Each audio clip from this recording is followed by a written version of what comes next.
And now the next game against Andrew Schoene, who was born on July 10th, 1940. Schoene died on January 23rd, 2005, at the age of 64. Like Bennett, Schoene was from Fort Worth, Texas, starting the game with d4. Knight f6 is the Indian game. c4 and g6 brings us to the king's Indian defense. Knight c3 and bishop g7 is the normal variation. Pawn e4 and kingside castles. Pawn e5 puts the question to the knight, and that question is answered by knight e8. This knight will find its way to the c7 square in due time. Now pawn f4 is played. Pawn d6, knight f3. Now pawn takes the pawn on e5, and f takes the pawn. Don't capture with the d-man here. And let me remind you that normally, there are exceptions, but normally you want to capture toward the center, not away from the center. But the problem with capturing with the d-man is it subjects the queen to capture, and then that gives black a free move, and the white knight is taken temporarily out of play, giving black a development advantage. So for that reason, pawn takes is better. The bot says knight takes is even better than that. After f takes e5, Bobby played bishop g4. Now the annotator gives that a question mark, but that is the most popular move among masters. So I'm not sure why it gets a question mark. Bishop e2, also the most popular, also getting a derogatory mark. Well, the point is, white wants to play h3, but you don't want to start with h3. If you start with h3, bishop takes the knight, pawn takes the bishop, and you've created all kinds of weakness on the king's side. Here I would play c5, and after pawn takes pawn, queen takes queen, knight takes queen, this pawn is left to my disposal, and I've got an advantage. For that reason, because white wants to play h3, he defends the knight with his bishop first. And now bishop takes knight will be answered by bishop takes bishop. c5 is played here, and bishop f4. Another derogatory mark by the annotator, but another move that is the most frequently played move among masters. The bot calling for pawn takes c5, which, by the way, would be answered with knight c6. I get a thumbs up. It says, no, go ahead and trade queens. White would castle here, no doubt. And thumbs up. Okay. Bishop f4 was Schoene's move. And now c takes d4. And, okay, the eval bar is nearly dead center. It's creeping just barely above the center line. Let me put the graph up on the screen. I should have had that there already. You can see it is barely edging over the center line. I actually thought here knight c6 might be interesting.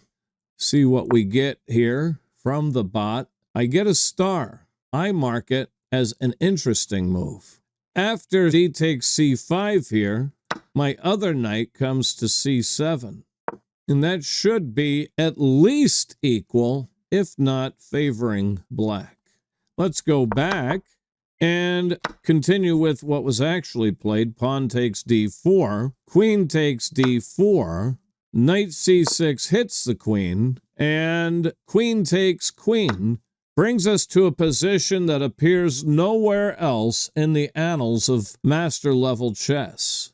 Queen e3 being the preferred move.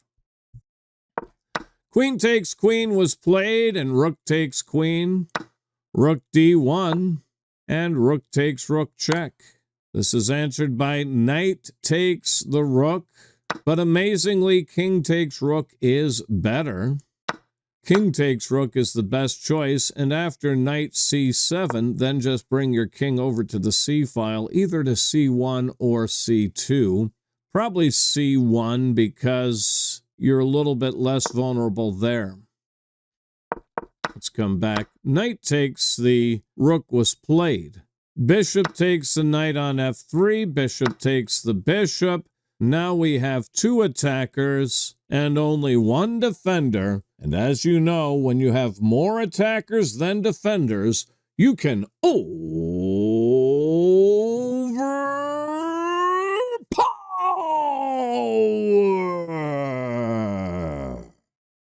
Oh yeah, ladles and jelly spoons. Knight takes pawn, bishop takes knight, and bishop takes bishop, putting some pressure on the b-man, which is defended by the knight. Bishop takes the pawn on b7. c5 actually caught my eye here. I get a check mark for that. But bishop takes the b-man. Knight d6 hits the bishop. Bishop to a6, defending the pawn, the bot preferring to defend it from d5. Rook b8, super attacking the b-man. c5 hitting the knight. Knight e4. c6, now rook b6, and that compels bishop to b7. Knight d6, now pawn b3. Knight takes the bishop, pawn takes the knight, and rook takes the pawn. Overpower!